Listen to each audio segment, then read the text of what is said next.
নমস্কার, শিক্ষা কুটিরের আরো একটি লেটেস্ট আপডেটে আপনাদের স্বাগত জানাই। মূলত আজকে একটি বক্তব্যকে সামনে রেখে এই লাইভটা লাইভ নয়, এই আপডেটটি দিতে এসেছি। ওয়েস্ট বেঙ্গল গ্রুপ ডি 2017 এবং গ্রুপ ডি ওয়েটিং ঐক্যমঞ্চের পক্ষ থেকে যে নবান্নে আন্দোলন চলছে, নবান্নের সামনে যে বাস স্ট্যান্ডে, তো সেই আন্দোলনের গিয়ে আমাদের রাজ্যের বিরোধী দলনেতা যেটা বলেছেন সেই বাস্তবিক চিত্রটা তুলে ধরবো। যে তিনি বলেছেন পশ্চিমবঙ্গে কিন্তু নিয়োগ সম্ভব নয়। তিনি কি বলেছেন একবার শুনে নিই। তো চলুন আমরা দেরি না করে, বিলম্ব না করে সেই বক্তব্যটা আগে শুনে নিই, কি বলেছেন উনি। ওবিসি নিয়ে যে কাণ্ডটা করে দিয়েছে তাতে আর কোন নিয়ম হবে না। ওবিসি এসসি এসটি তারা হবেন, এটা ভারত সরকার ঠিক করেন।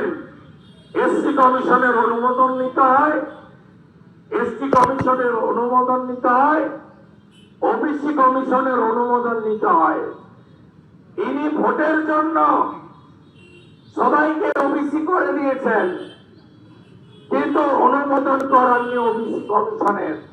তাই কলকাতা হাইকোর্টে ডিভিশন বেঞ্চ মাননীয় বিচারপতি তপব্রত বন্দ্যোপাধ্যায়, মাননীয় বিচারপতি রাজাশেখর মান্দার বেঞ্চ, মমতা ব্যানার্জি, তপব্রত চক্রবর্তীর বেঞ্চ এবং জাস্টিস রাজাশেখর মান্দার বেঞ্চ ওবিসির তালিকা পশ্চিমবঙ্গে বাতিল করে দিয়েছেন। আমি বাতিল বা পাশের মধ্যে যাচ্ছি না, আমি আপনাদের এই কথাটা বলতে চাই। এই জটিলতাটা মমতা ব্যানার্জি তৈরি করেছেন। তারপরে সুপ্রিম কোর্টে গেছিলেন এই সিঙ্গেল ডিভিশন বেঞ্চের অর্ডারটাকে স্টে করাতে, সুপ্রিম কোর্ট স্টে দেয়নি। তাই আমার নাম করে লিখে রাখুন, আমি 6 মাস ধরে বলছি যে পশ্চিমবঙ্গে যতক্ষণ না এই ওবিসির জট কাটছে একটাও নিয়োগ হবে না। তিনি যেটা করেছেন 6 লক্ষ পার্মানেন্ট পোস্ট তুলেছেন 13.5 বছরে। ইনি কয়েকটা হাতি পুষেন এখন, তার মধ্যে একটা সাদা হাতির নাম হচ্ছে ডক্টর অমিত মিত্র। তিনি যখন অর্থমন্ত্রী ছিলেন, তিনি এখন মুখ্যমন্ত্রীর অর্থনৈতিক উপদেষ্টা। যেমন অর্থনৈতিক উপদেষ্টা আরো অনেক উপদেষ্টা আছেন, এরা সব 3 লাখ টাকা করে বেতন পায়।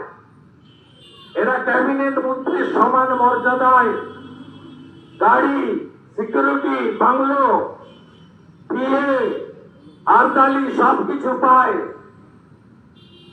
ইনি 6 লক্ষ পার্মানেন্ট পোস্ট অবলুপ্ত করেছেন। আমি ক্যাবিনেটে প্রতিবাদ করতাম, আর আমাকে ডক্টর অমিত মিত্র বলতো চাকরি দিতে হবে না, এখন গোটা পৃথিবী নাকি কন্ট্রাকচুয়াল হয়ে গেছে।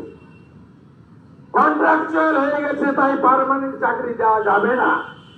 6 লক্ষ পোস্ট অবলুপ্ত করেছেন, 7,000 টেম্পোরারি চাকরি দিয়েছেন এই সরকার টাকার বিনিময়ে, নইলে পার্টির ক্যাডার দেখে, নইলে এমএলএ এমপিদের, মন্ত্রীদের আত্মীয় স্বজনকে। এবং তাদের কারো 4,000 টাকা বেতন, কারো 12,000 টাকা সর্বোচ্চ বেতন, মানে ওই হাফ দাড়ি কাটার মতো অবস্থা।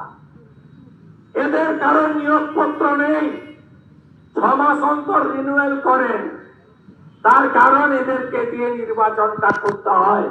যদি এদেরকে পার্মানেন্ট বা কনসালটেন্ট পে করে দেওয়া হয় বা একদম অ্যাপয়েন্টমেন্ট দিয়ে দেওয়া হয়, 6 মাস অন্তর রিনিউয়াল না হয়, তাহলে এরা কেউ মিছিল মিটিংকে হাঁটবে না এবং ভোট লুটেও অংশগ্রহণ করবে না।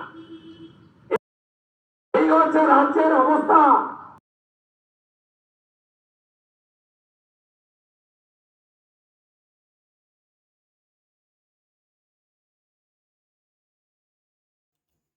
যাই হোক, আজকে যে বক্তব্যটা আমরা শুনলাম মূলত বাস্তবিক প্রেক্ষাপটে এটা সত্যি যে ওবিসি মামলা চলছে এবং ওবিসি মামলার পরিপ্রেক্ষিতে নিয়োগ প্রক্রিয়ায় সমস্যা, এটা তো অস্বীকার করার কোনো জায়গা নেই, কারণ আমরা দেখেছি আমাদের রাজ্যের যে সচিব রয়েছে, মুখ্য সচিব, তিনিও স্বীকার করেছেন। তো যাই হোক, এইবার বিষয় হচ্ছে প্রাথমিক নিয়োগ প্রক্রিয়ায় কি তাহলে সাবজেক্ট টু ম্যাটার হবে? ঠিক আছে, সাবজেক্ট টু ম্যাটারটা কি? কারণ সাবজেক্ট টু ম্যাটারটা যে ওবিসি মামলাটা চলছে তার পরিপ্রেক্ষিতে কি নিয়োগ দেওয়া যায় কিনা, গভর্নমেন্ট কিন্তু সেই দিকটাও ভাবছে। তো আপনাদের মূল্যবান মতামতটা চাইবো কমেন্টে, তো আপনারা অবশ্যই মূল্যবান মতামতটা জানাবেন। তো ভালো থাকুন, দেখতে থাকুন, লাইভে এসে কথা হবে। ধন্যবাদ।